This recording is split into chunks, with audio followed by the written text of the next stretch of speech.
الحمد لله رب العالمين والصلاة والسلام على رسوله الكريم وعلى آله وصحبه أجمعين. أشهد أن لا إله إلا الله وحده لا شريك له وأشهد أن محمدا عبده ورسوله صلى الله عليه وسلم.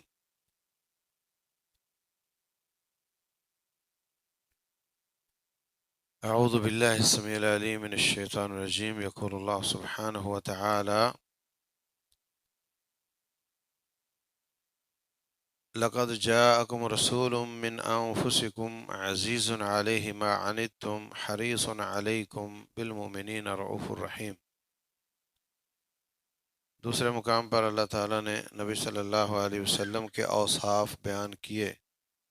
یتلو علیہم آیاتہ ویزکیہم ویعلمہ الکتاب والحکمہ وإن كانوا من قبل لفی ضلال مبین. کہ رسول اللہ صلی اللہ علیہ وسلم ذاتی طور پر امت کے لیے بڑے ہر خیر پر حریص ہیں اور آپ کی کوئی پریشانی ان کو برداشت نہیں ہے، اور ان کا کام ہے قرآن پڑھ کر تزکیہ کرنا، لوگوں کو پاک کرنا. یتلو علیہم آیاتہ ویزکیہم ویعلمہم الکتاب والحکمہ. اللہ تعالیٰ ایک اور مقام پر فرماتے ہیں: قد افلح من زکاہا وقد خاب من دساہا.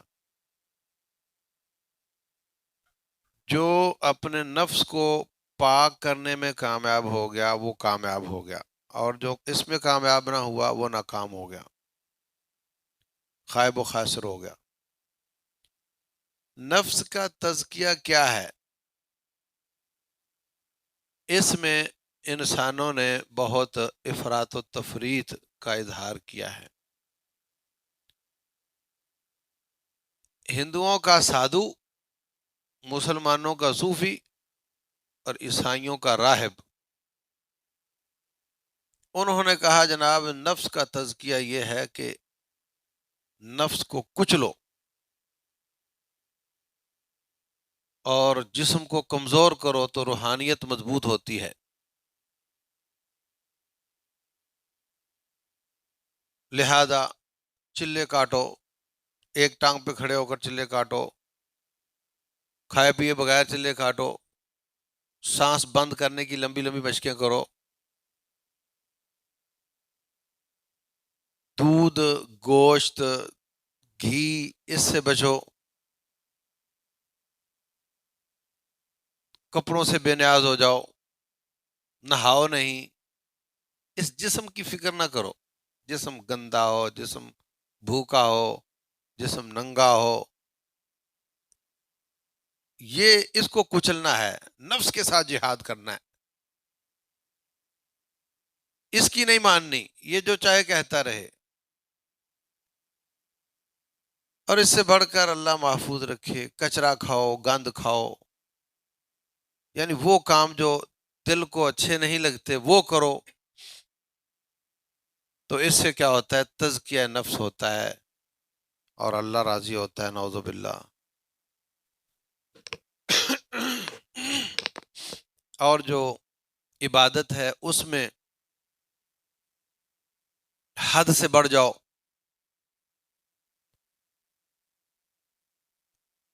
صوفیوں کی کتابوں میں لکھا ہوا ہے کہ ایک صاحب ملنے آئے تھے بزرگ کو، تو بیٹھے رہے بیٹھے رہے بیٹھے رہے بیٹھے ہی رہے، فجر کے بعد بیٹھے رہے اور وہ اللہ اللہ ہی کرتا رہا.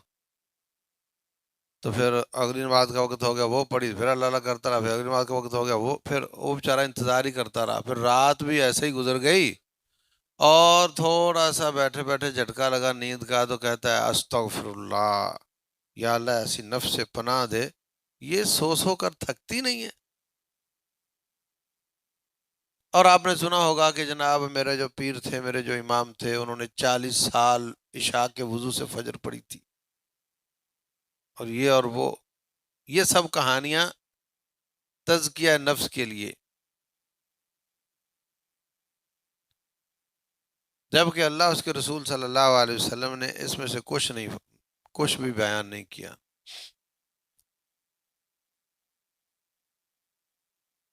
اس کے ریاکشن میں پھر وہ لوگ سامنے آئے جو انہوں نے کہا جناب سب حلال چیزیں، حلال حرام برابر کرو، ہر سہولت ہمارے گھر ہونی چاہیے، ہر چیز مجھے ملنی چاہیے، دنیا ہی دنیا ہے، دنیا ہی دنیا ہے، آخرت کی کوئی فکر نہیں، خوب کھاؤ، خوب پہنو، ضائع بھی کرو، تکبر بھی کرو،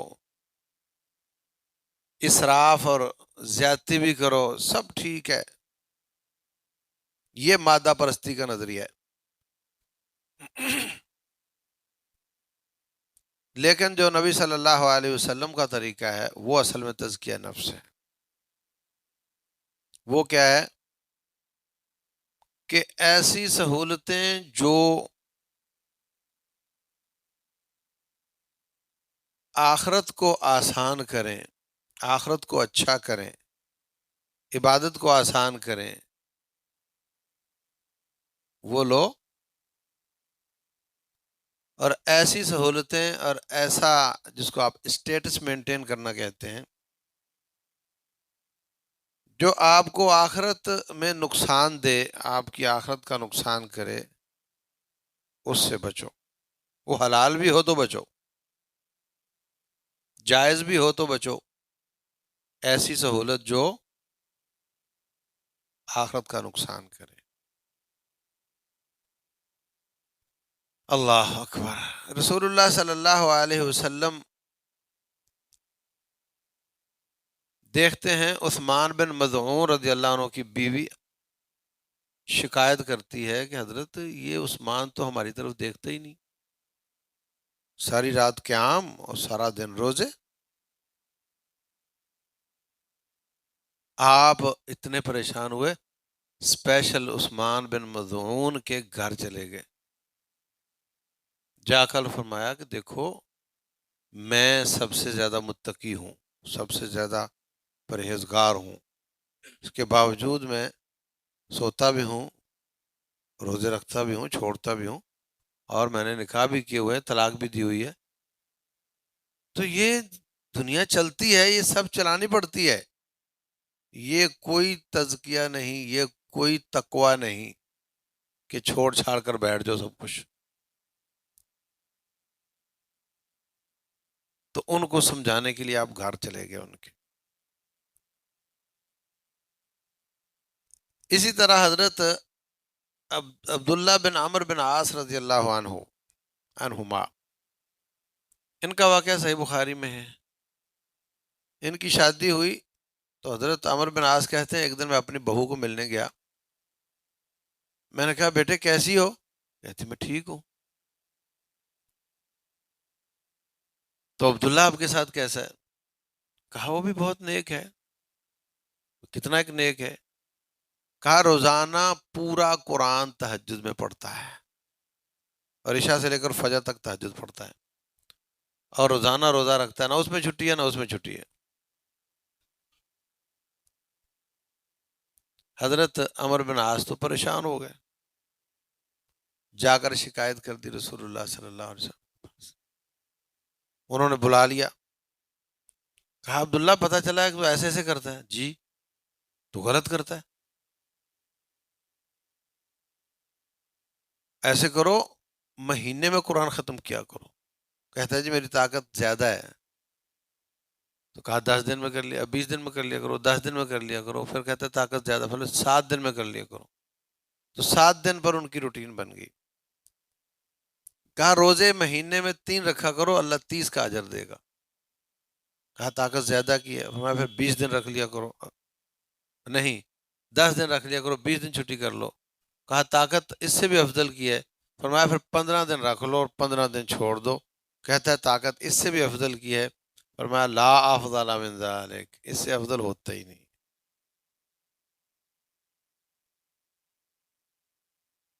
اسی طریقے سے وہ 3 لوگوں کا واقعہ آپ نے سن رکھا ہوگا۔ رسول اللہ صلی اللہ علیہ وسلم کے گھر آتے ہیں، وہ بھی صحیح بخاری میں، تو آ کر کہتے ہیں کہ آپ کا معمول کیا ہے؟ حضرت عائشہ رضی اللہ عنہ نے بتا دیا عبادت کا معمول کیا ہے. کہنے لگے لو جناب بخشی بخشوائی ذات ہیں اور پھر بھی راتوں کو اٹھ اٹھ کر عبادت کرتے ہیں تو ہم تو بھائی گناہ گار ہیں، ہمیں تو ملٹی پلائی کرنا پڑے گا. تو ابھی عزم کرو کیا کرنا ہے. ایک کہتا ہے میں شادی نہیں کروں گا، دوسرا کہتا ہے میں کبھی رات آرام نہیں کروں گا، تیسرا کہتا ہے میں کبھی روزہ نہیں چھوڑوں گا. چلے گئے، نبی صلی اللہ علیہ وسلم تشریف لائے. حضرت عائشہ رضی اللہ عنہ نے بتا دیا. آپ اتنے ٹینشن لے گئے، اتنے پریشان ہو گئے کہ فوراً پیغام بھیج کر سارا مدینہ جمع کر لیا مسجد.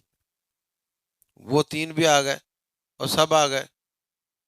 فرمایا ما بال اقوام یقولون کذا و کذا، کیا ہو گیا لوگوں کو ایسی ایسی باتیں کرتے ہیں.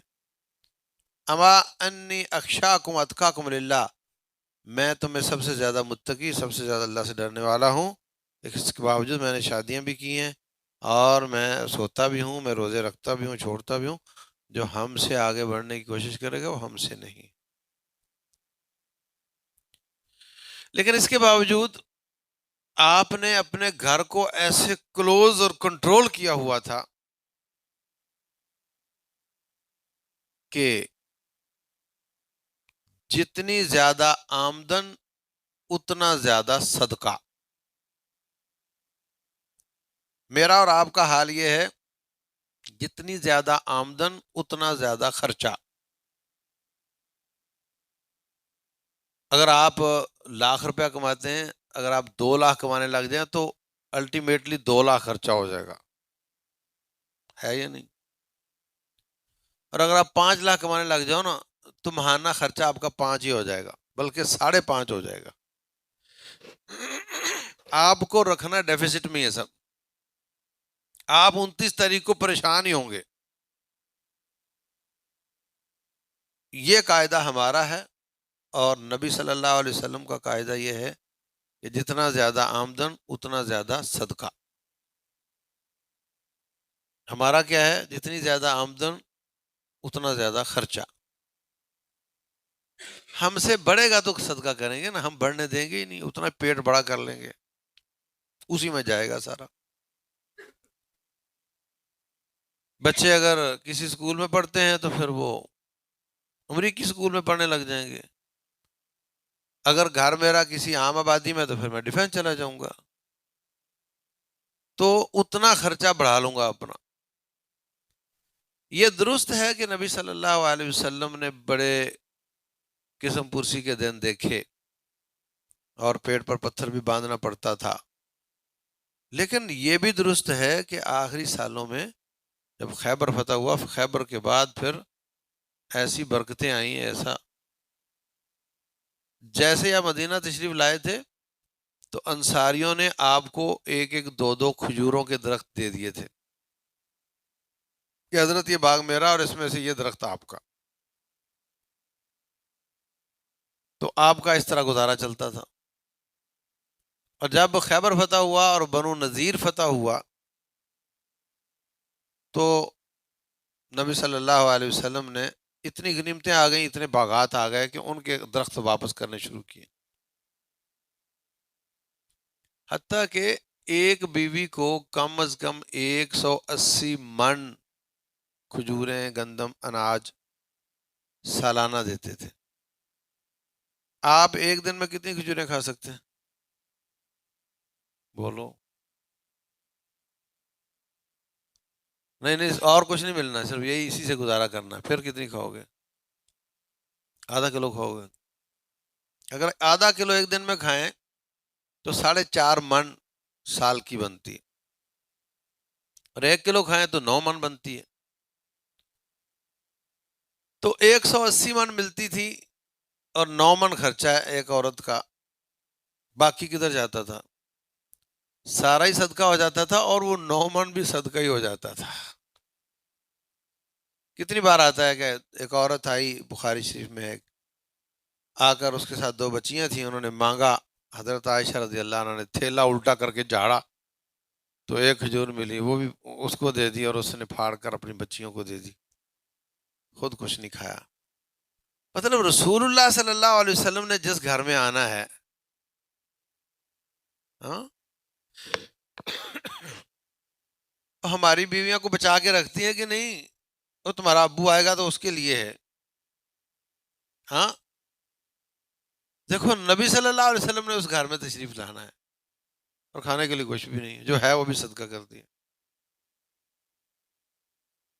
کچھ دن تو ایسا ہوا، مطلب جب حالات دیکھا کہ بہت مال آ رہا ہے، غنیمتیں آ رہی ہیں، ہر مارکے کی غنیمت کا 5واں حصہ رسول اللہ صلی اللہ علیہ وسلم کا ذاتی ہوتا تھا، اللہ نے دیا ہے۔ وَاعْلَمُوا أَنَّ مَا غَنِمْتُم مِّن شَيْءٍ فَأَنَّ لِلَّهِ خُمُسَهُ وَلِرَسُولِهِ۔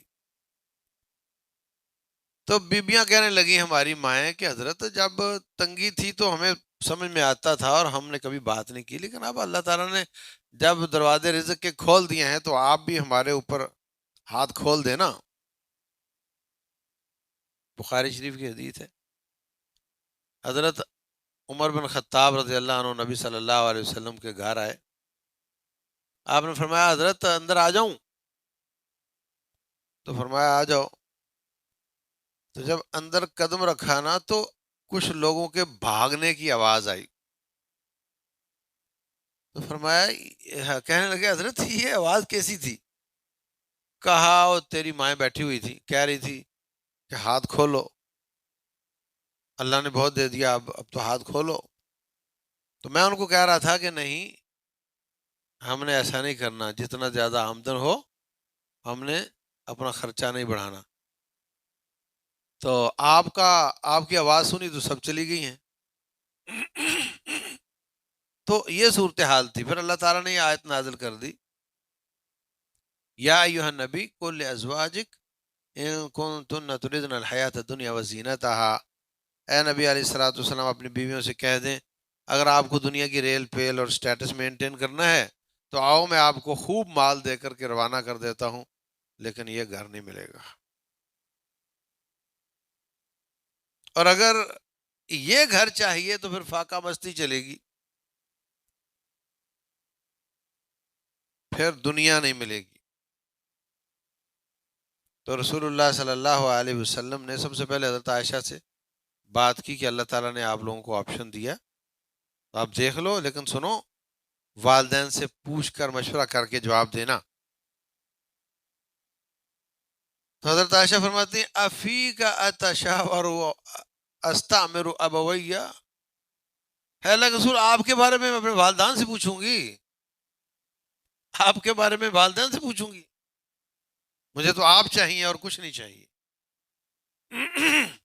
ایسے ہی سب بیویوں نے یہی کہہ دیا، آئندہ کوئی مطالبہ نہیں ہوگا، لیکن آپ کا گھر چاہیے۔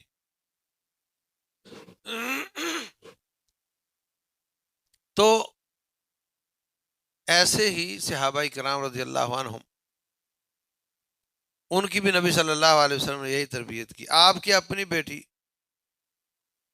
حضرت علی رضی اللہ تعالیٰ عنہ نے کہا کہ دیکھو تم باہر سے پانی بھر کر لاتی ہو اور پھر آ کر آٹا پیسنا اور لکڑیاں اٹھا کر لانا، تو جاؤ، نبی صلی اللہ علیہ وسلم غلام لونڈیاں بانٹ رہے ہیں، آپ بھی کوئی لونڈی لے کر آ جاؤ، وہاں باہر والے کام وہ کر لیا کرے گی، اندر والے آپ کر لیا کرنا۔ حضرت فاطمہ رضی اللہ عنہ گئیں، یہ بھی صحیح بخاری میں ہے، اور نبی صلی اللہ علیہ وسلم نے آپ کو دیکھ بھی لیا، بات کرنے کی ہمت نہیں ہوئی، پھر واپس آ گئے۔ رسول اللہ صلی اللہ علیہ وسلم فارغ ہوئے، فارغ ہو کر آ کر ان کے گھر آئے تو فرمایا کہ بیٹی آپ آئی تھی اور پھر تم نے بات بھی کوئی نہیں کی۔ علی کہتے ہیں جی اس نے بات کرنی ہوتی تو پھر کر لی ہوتی، اس نے وہاں نہیں کی تو یہاں کیسے کرے گی؟ میں بتاتا ہوں آپ کو، یہ بیچاری جاتی ہے 4.5 کلومیٹر سے مشکیزہ بھر کر لاتی ہے، اور مشکیزے کی جو بیلٹ ہے اس سے اس کے کپڑے پھٹ جاتے ہیں،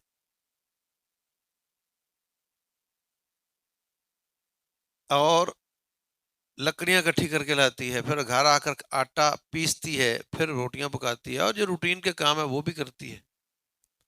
تو میں نے اس کو کہا تھا کہ وہاں جائیں کو لونڈی لے آئیں، اور جناب گئی ہیں اور وہاں بات بھی نہیں کی اور واپس آ گئی۔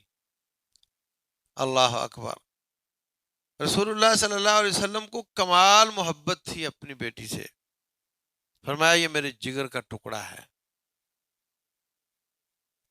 یہ میرا ٹکڑا ہے. یہ حدیث کے لفظ ہے، یہ میرا ٹکڑا ہے. فاطمہ تو بضعۃ منی، یہ میرا ٹکڑا ہے. جس نے اس کو تکلیف دی اس نے مجھے تکلیف دی. یہ حدیث ہے رسول اللہ صلی اللہ علیہ وسلم کی. لیکن یہ نہیں فرمایا بیٹی میں تیری تکلیف نہیں برداشت کر سکتا. جیسے ہم کہتے ہیں نا بچیوں کی تکلیف نہیں برداشت ہوتی. یہ نہیں فرمایا کہ بیٹے لونڈی غلام کیا ہوتا ہے، میں لائن لگا دیتا ہوں آپ اشارہ کرو. یہ نہیں فرمایا، بلکہ فرمایا بیٹی اگر اس سے بھی کوئی اچھی بات بتا دوں آپ کو تو حضرت بالکل بتائیے آپ. فرمایا سونے سے پہلے 33 دفعہ سبحان اللہ، 33 دفعہ الحمدللہ، 34 دفعہ اللہ اکبر پڑھ لیا کر. یہ تیرے لیے غلام اور لونڈی سے زیادہ اچھا ہے. تو یہ ہے درمیانہ منہج. صوفیوں کا ایک اینڈ ہے اور دنیا داروں کا دوسرا اینڈ ہے، اور یہ درمیانہ منہج ہے.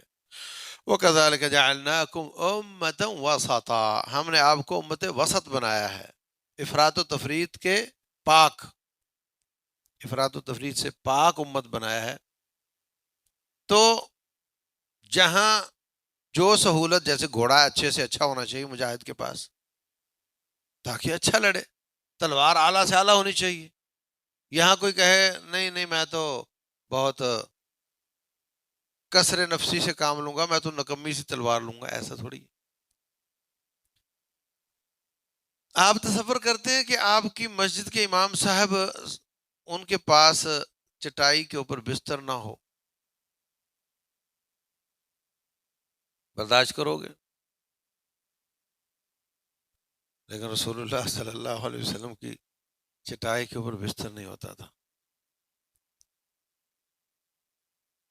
ایک دن کسی صحابی نے دیکھا، بڑا پریشان ہوا، بھاگا بھاگا گیا، گھر سے بستر لا کر دیا، آپ نے قبول فرمایا، اس پر آرام کیا. آپ کو اللہ تعالیٰ نے رات قیام کا کہا تھا، قم اللیل الا قلیلا، رات کو قیام کر مگر تھوڑی رات نہ قیام کر، زیادہ قیام کر تھوڑا نہ کر.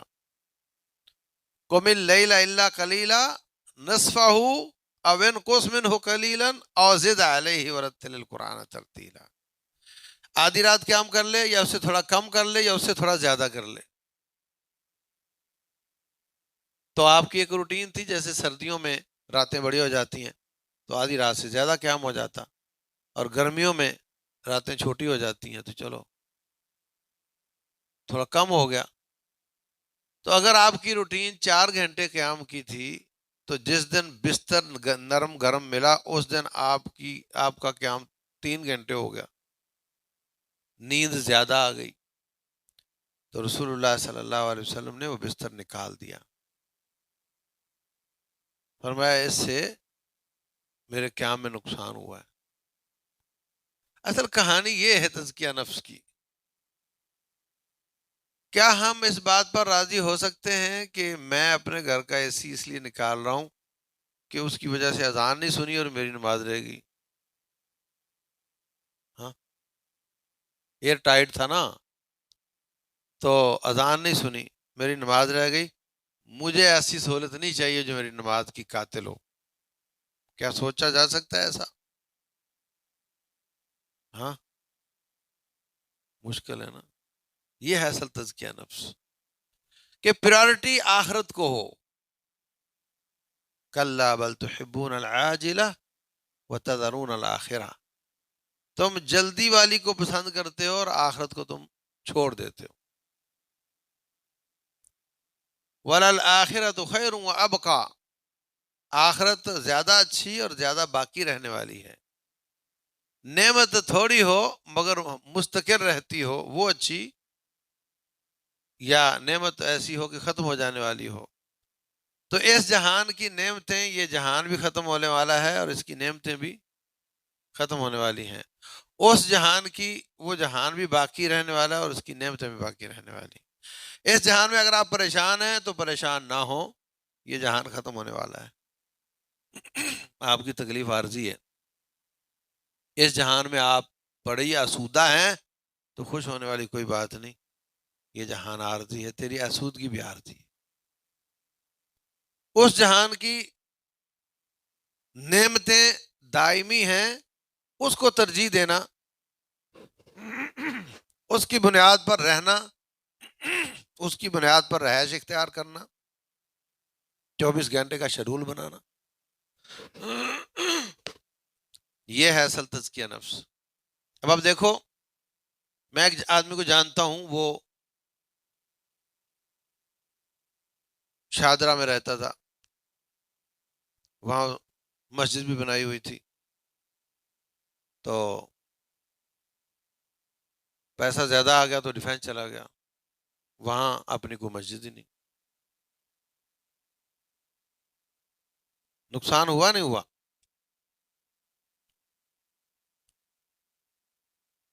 حضرت ابراہیم علیہ السلام زچگی کے دوران، بچہ چھوٹا سا ہے، دودھ پیتا ہے، اس کو لے کر مکہ میں جہاں نہ کھانا ہے نہ پینا ہے نہ کوئی سیکورٹی کا انتظام ہے، وہاں لا کر کے آباد کر دیا، اور کیا فرماتے ہیں، رب انی اسکنت من ذریتی بواد غیر ذی زرع عند بیتک المحرم، یا اللہ میں نے اپنی اولاد کو وہاں آباد کیا جہاں پہ کوئی کھانے دانے کا انتظام نہیں، دنیاوی کوئی سہولت نہیں، دنیاوی کوئی سہولت نہیں، لیکن میں کیوں لے کر آیا ہوں، ربنا لیقیموا الصلاۃ، تیرے گھر کے پاس اس لیے آباد کیا تاکہ یہاں نمازیں پڑھیں۔ مقصد یہ کہ دنیا کی سہولتیں کم از کم ہو جائیں مگر نماز کی سہولت ملے، اس کو ترجیح دی ہے۔ کتنے لوگ مسئلہ پوچھتے ہیں، وہ جناب وہ کیا کریں جی، پھر گھر پڑھ لیا کریں، یا پھر ہم کیا کریں، کس کے پیچھے پڑھ لیا کریں؟ تو میں ان سے کہتا ہوں کہ دیکھو، ایک آدھ نماز کا مسئلہ ہو تو ٹھیک ہے، مسلمان ہے، پیچھے کسی کے پڑھی جا سکتی ہے اگر تسلی سے نماز پڑھاتا ہو، لیکن تیرا تو مستقل مسئلہ ہے، تو گھر بیچ اور چلا جا کسی مسجد کے پاس، دنیا کو تنگ کرو، جہاں تم رہ رہے ہو وہاں سہولت ہوگی، وہاں گلی چوڑی ہوگی، تیرا گھر کھلا ہوگا، تیرے رشتے دار قریب ہوں گے، مارکیٹ قریب ہوگی، کوئی سہولت ہوگی، یا وہاں کے لوگوں سے واقفیت ہو گئی، اب کوئی نہ کوئی وجہ ہے ترجیح دینے کی، لیکن یہ دنیا، اس کو کمزور کر لو اور آخرت کو اچھی کرنے کے لیے مسجد کے پاس چلے جاؤ، وہاں ہو سکتا ہے گلی تنگ ہو، گھر چھوٹا ملے، ہو سکتا ہے پڑوسی تنگ کرتے ہو سکتا ہے، وہ سب کچھ برداشت کرو اپنی آخرت کو اچھی کرنے کے لیے۔ رسول اللہ صلی اللہ علیہ وسلم اور ان کے ساتھیوں کو مکہ میں کھانے کو کچھ نہیں ملتا تھا، ہاں، سب کچھ کھاتے تھے، سب کچھ تھا ان کے پاس، چھوڑ کر مدینے کیوں آئے؟ کہ میرا دین یہاں اچھا ہوگا۔ پہلے ہجرت کی حبشہ کی طرف، وہاں پر مسلمان رہتے تھے، ہاں، کافر تھے وہ بھی، تو مکے والے کافروں کو چھوڑ کر حبشے والے کافروں کے پاس گئے کہ یہ جینے نہیں دیتے، وہ جینے دیتے ہیں۔ پھر جب مدینے ہجرت کی تو وہ حبشے والے بھی سارے مدینے آ گئے کہ یہاں جینے بھی دیتے ہیں اور یہاں دعوت و جہاد کا کام بھی ہو سکتا ہے، دین زیادہ اچھا یہاں ہوگا، جہاں دین اچھا ہوگا میں وہاں رہوں گا، یہ ہے قاعدہ۔ اپنے نفس کی نہ مانو، دنیا کی تنگی پریشانی برداشت کر لو، اللہ اس کے رسول کی طاعت میں رہتے ہوئے، بلا وجہ نہیں، چلے کاٹ کاٹ کے دماغ نہیں خراب کرنا، بلکہ اللہ اس کے رسول کی طاعت میں اگر تکلیف آتی ہے تو برداشت کرو، اور آخرت کو اچھی کرو، آخرت کو اچھا کرو، دنیا کی تکلیف برداشت کرو، اس کو کہتے ہیں دنیا کی مصیبت، اس کو کہتے ہیں دین کی مصیبت۔ آخری بات میری سن لو آج کے درس کی، ایک ہوتی دین کی مصیبت، ایک ہوتی دنیا کی مصیبت۔ دنیا کی مصیبت سے دنیا کمزور ہو جاتی ہے، دین کی مصیبت سے دین کمزور ہو جاتا ہے۔ مثلا ایک آدمی ہے، اللہ نے اس کو اولاد نہیں دی، تو علاج ولاج کروائے، بات نہیں بنی، لوگوں نے تانے دینے شروع کر دیے، تو اب وہ کہتا ہے کہ یار کچھ بھی ہو، شرک کرنا پڑے، کفر کرنا پڑے، کسی قبر والے کے پاس جانا پڑے، کسی قبر پہ پیٹ رگڑنا پڑے، بس مجھے تو بچہ چاہیے۔ یہ مصیبت دنیا کی تھی کہ اولاد نہیں ملی، اس نے اس کو دین کی بنا لیا، اس کا دین اپنا کمزور کر لیا، ایمان جاتا رہا۔ دنیا کی مصیبت کو دین کی بنا دیا، بات سمجھے آپ؟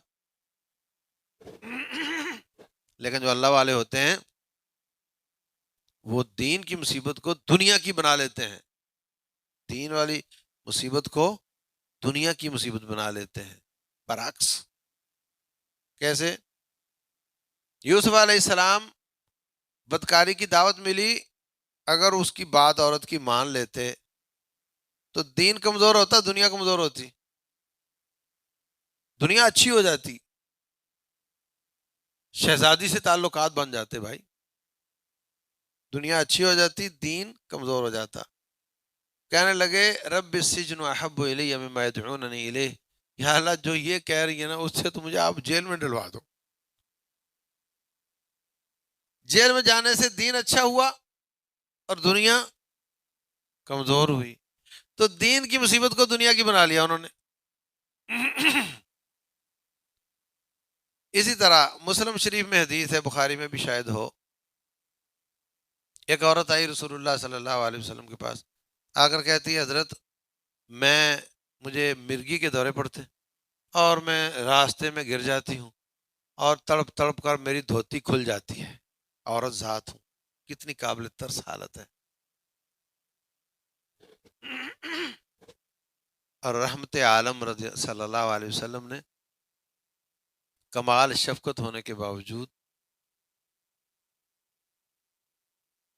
اللہ اکبر، کیوں قاری صاحب؟ اگر آپ سے کوئی کہے میں بیمار ہوں دعا کر دی تو کیا کہو گے؟ میں نہیں کرتا، فوراً کریں گے۔ لیکن آپ نے فرمایا بی بی ان شئتی دعوت لکی وان صبرتی فلک الجنہ، چاہتی ہو تو دعا کر دیتا ہوں، اور اگر نہ کرواؤ دعا، صبر کرو، تکلیف برداشت کرو، تو میں تیرے لیے جنت کا ٹکٹ دیتا ہوں۔ یہ ہے دنیا کی تکلیف، اور اس کو برداشت کر کے دین اچھا کر لیا۔ کہنے لگی ظاہر قسمت اگر یہ بات ہے تو آپ بالکل دعا نہ کیجئے، لیکن اتنا ہے کہ اتنی دعا کر دیں کہ میں گرا کروں، تڑپا کروں تو سطر نہ کھلا کرے، اسی طرح دعا۔ ذرا غور کرو اس حدیث پر، کیا اللہ کی رحمتیں وسیع نہیں؟ کیا وہ یہ نہیں کہہ سکتی تھی حضرت آپ یہ بھی کہہ دیں کہ اللہ اس کو جنت بھی دے دے اور اس کی بیماری بھی دور کر دے؟ یا خود نبی صلی اللہ علیہ وسلم نہیں کہہ سکتے تھے؟ ان کو یہ آیتیں یاد نہیں تھی؟ ربنا آتنا فی الدنیا حسنہ وفی الآخرۃ حسنہ وقنا عذاب النار۔ یاد رکھو دنیا میں مصیبت آنی ہے، وَلَنَبْلُوَنَّكُمْ بِشَيْءٍ مِّنَ الْخَوْفِ والجوع ونقص من الاموال والانفس والثمرات، یہ اللہ نے قسمیہ انداز میں فرمایا ایسا ہوگا، لازمی ہوگا۔ تو اب آپ چاہو تو اس مصیبت کو دنیا کی رہنے دو، چاہو اس کو دین کی بنا لو، اور چاہو تو دین کی مصیبت کو دنیا کی بنا لو۔ تو اسلام یہ تقاضا کرتا ہے کہ دنیا کی تکلیفیں برداشت کرو اور دین پر آنچ نہ آنے دو، دین کو اچھا رکھو، نماز کا خیال کرو، وہ کام جس سے آپ کا دین اچھا ہو۔ مکان کرائے پر لے رہے ہو، سب سے پہلے دیکھو کہ مسجد ہے یا نہیں وہاں، دین کو ترجیح دو، جسم کو برداشت کرواؤ، تکلیفیں، آزمائشیں، پریشانیاں، مگر اپنے دین پر آنچ نہ آنے دو۔ واللہ اعلم، وصلی اللہ وسلم وبارک علی نبینا محمد۔